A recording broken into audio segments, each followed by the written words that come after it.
এতিয়া বন বিভাগক কি কওঁ, আমাৰ বন বিভাগেই হৈছে মেইন প্ৰব্লেম। কিয়নো আমাৰ এই বন বিভাগটো এতিয়া আমাক কয় খাটাংপানী বনাঞ্চল। খাটাংপানী বনাঞ্চল হ'ল ইয়াৰ পৰা নিচেই 25 কিলোমিটাৰ, প্ৰায় 25 কিলোমিটাৰ যাব লাগে। আৰু আমাৰ নিয়াৰ পৰে জাগন বনাঞ্চলত গৈ কিবা ক'লে নদী পাৰৰ আপোনালোকে খাটাংপানী বনাঞ্চল পেঙেৰিত যাওক। আমাৰ ইয়াৰ পৰা পেঙেৰি প্ৰায় 25 কিলোমিটাৰ হয়। যোৱা অহা আমাৰ এই সদায় হাতী আহে, সদায় যোৱা অহা আমাৰ অসুবিধা হয়। তো আমাৰ প্ৰথমতে বন বিভাগটো আমাৰ জাগন হ'ব লাগে।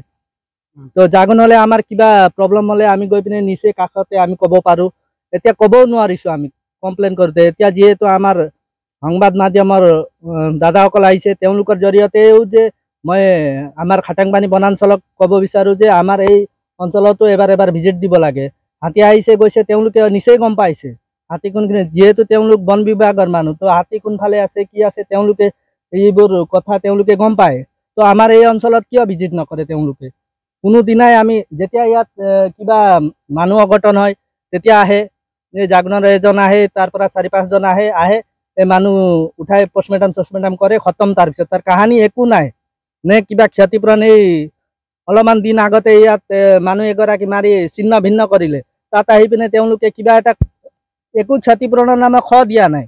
তো এই ক'ব বিচাৰোঁ যে আমাৰ চৰকাৰেও আমাৰ এই অঞ্চলত পিছপৰা অঞ্চল বুলি ইয়াত চকু নিদিয়ে। আৰু বন বিভাগ হ'লেই তেওঁলোকে কিবা হাতী মৰিলে আহে, নহ'লে মানুহ মৰিলে আহে।